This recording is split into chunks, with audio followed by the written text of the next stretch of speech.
Live from downtown Detroit, home of WDIV and Click on Detroit, Local 4 News at 6 starts now. A business in Macomb County becomes a crime scene with heavy police presence as 2 employees are shot. Paula. Parents, this one could be on you. We're talking about the latest social media challenge that could actually lead students into the path of law enforcement. And by the way, you would be on the hook as well. All right, Paula. She tested positive for COVID and doctors had to deliver her baby girl early. And then things got even more serious. First-time mother Rachel Holshoff was 35 weeks pregnant when she tested positive for COVID and was put on a ventilator. 2 months later, Rachel is still in the hospital recovering from a double lung transplant and has yet to meet her daughter. Yeah, Megan Woods is live with this mother's fight to get her life back and to see her baby girl, Megan. Yeah, well, great news. Rachel is awake and she's recovering in this hospital right here, Henry Ford. And today when she woke up, she was surrounded by family and friends. They showed her a picture of her beautiful baby girl. And it was an emotional moment, especially because years ago, Rachel was told that having kids wasn't possible for her. And that's why during her pregnancy, she was a little nervous about getting the vaccine put in her body. All she wanted to do was meet her daughter. And that's the hardest part of it all. Valerie Wright has been close friends with Rachel for the last 20 years and says the last time they saw each other was at Rachel's baby shower.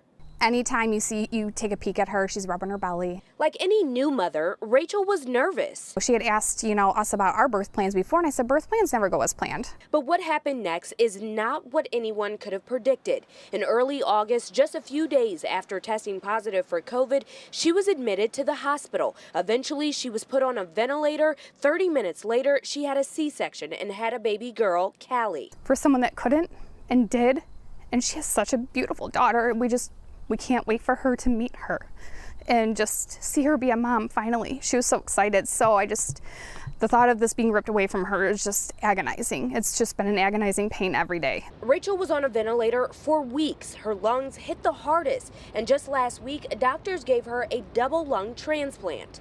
And we just tell her, just keep fighting, Rach, keep hanging on. We're doing everything we can to get you where we need to get you. Even though Rachel has opened her eyes, she still has a long and hard fight ahead with a happy ending in sight. She knows that baby Callie is waiting for her. And while Rachel is in the hospital fighting to get out, her family and friends on the outside are raising thousands of dollars for her recovery. That could be for medical bills and her bills at home, anything she needs to recover. And if you want to donate, that information will be on Click on Detroit. Live in Detroit, Megan Woods, Local 4. Man. So, Megan, where is the baby now? So baby Callie is with her father. He's off work taking care of her, and that's again why this GoFundMe, why they're raising money to help their family. Sure. Yeah. All right. They're hoping people, come out and help. Yeah. Okay. Ordeal. Megan, we appreciate it very much. And we do want to remind everyone the CDC recently issued guidance encouraging pregnant women to get the COVID-19 vaccine. All right, now to the coronavirus and the 3-day totals from over the weekend. State reporting 8,704 new cases, so averaging out to 2,900 cases per day, nudging back below 3,000 at least.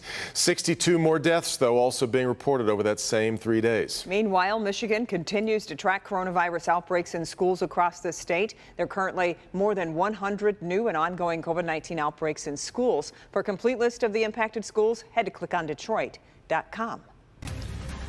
We are following breaking news from Clinton Township, where police are on the scene of a shooting at a car dealership happening at the R&R Car Company on northbound Gratiot near Henry B. Joy Boulevard.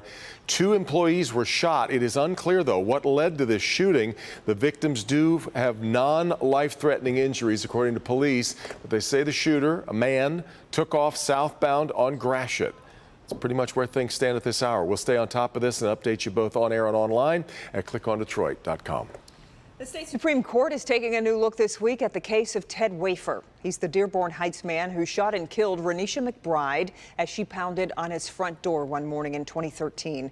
Wafer is serving a minimum of 17 years, but now his attorneys want one of the charges against him thrown out. Priya Mann has a look at the basis for their argument and what's at stake. Legal experts say the Michigan Supreme Court isn't debating the merits of both convictions. That's already been proven in court. What they are looking at is how both convictions impacted Ted Wafer's sentence. They can't violate double jeopardy.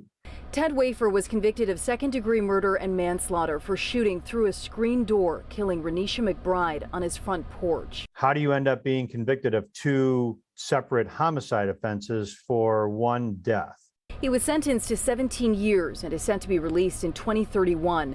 This week, the Michigan Supreme Court is revisiting the case. And the courts have already found that in this case, that second-degree murder was supported by the facts. The question now is, was his sentence fair? Criminal defense lawyer Neil Rockheim says the manslaughter conviction enhanced sentencing guidelines for second-degree murder. So it made his sentencing much, much, much worse. The 62-year-old's legal team want the manslaughter conviction thrown out, which could impact his sentence. Rockheim says prosecutors will be relying on a literal interpretation of the law. The prosecutors are going to be arguing that the different offenses that Wafer was convicted of actually allows for the guidelines to be calculated in this way. Regardless of the outcome, Wafer won't get a new trial. If the manslaughter conviction is dismissed, then he'll be remanded for resentencing on just the murder offense, and his sentencing guidelines would be changed. He says the Michigan Supreme Court is sending a message to the legal community. Even if they don't rule for Mr. Wafer, they're going to tell us how we should be handling these things in the future. And the Michigan Supreme Court expected to hear arguments Thursday. I'm Priya Mann, Local 4. Okay, Priya, the latest TikTok challenge is duping students into committing crimes like destruction of property and assault at school. On First at 4, Paula Tutman showed us more about this troubling trend and how schools are trying to deal with it. Paula's back now with an expert's view on what is driving this behavior and why parents may face consequences too. Paula? Indeed, this could be playing out at schools, but really, what experts are saying is it starts at home. At least an incident per day at Warren's middle schools, students vandalizing and destroying school property so they can video it on their cell phones and share it as a stop on a TikTok social media challenge schedule by users that has students facing criminal charges at most and suspension from school at the very least. The month of October, the challenge for students is to smack a staff member and capture it on video. Another one is to, in January, touch someone inappropriately on their breast. These are not acts of mischief. These are acts of criminality. And as schools struggle to get back into in-person learning and repair learning loss from the COVID lockdown and work to keep students safe from an ongoing pandemic, policing and trying to prevent these acts of vandalism and the threat of assault is a massive resource time suck. We've been in school a little over a month, and some of our schools have dealt with anywhere from 2 or 3 of these incidents over the last few weeks to as high as a couple of our middle schools where it's happening once a day. I think several things are happening. I think with all the social media and all the things out there, we're seeing a lot of grown-ups misbehaving. Dr. Margarita Guri is a psychologist and expert in bad behavior. There are a lot of video shows showing, even like America's Best Videos, show people hurting themselves. It's that willingness to follow that makes this so concerning. When you start to see monthly challenges, and I would say every one of them, if not the greater majority of them, have serious criminal and sexual harassment implications, and in an area where there is no opportunity for subjectivity. I think that the trick is, how as a society do we come to a herd immunity or herd agreement on social skills, on civility, on kindness, on professionalism? And here's the thing, not only could this give a minor contact with a law that really can't be reversed, but also for damages at school, parents could be held responsible for the cost. And so what our experts are telling us is, parents, talk to your kids. Stop this at home. Paula Tutman, Local 4. Indeed. Okay, Paula, thank you. President Biden will visit Michigan tomorrow to push his massive Build Back Better social spending bill. He's expected to visit Howell. No further details about his trip have been released by the White House, but we'll keep you posted when we learn more. There's optimism coming from Ford Motor Company today despite a big drop in quarterly sales. From July through September, Ford sold 27.4% fewer vehicles compared to the same period last year. However, companies reporting a strong September in which sales rose more than 34% month to month, making Ford the #1 seller of vehicles in the country. Ford credits that to improvements in August production and inventory, despite the ongoing semiconductor chip shortage we've talked so much about. Ford also says vehicles are moving off dealer lots at the fastest pace of the year, so brighter days ahead. A groundbreaking ceremony is held to celebrate the development of the M3 Commerce Center, formerly known as the Cadillac Stamping Plant. That's right. The building's first tenant will be the Lear Corporation. Lear's new $48 million auto parts supplier facility is expected to bring 450 jobs to Detroit, and Detroiters will get priority hiring for these jobs through Detroit at Work. It's estimated that construction on the plant will be finished by January of 2022.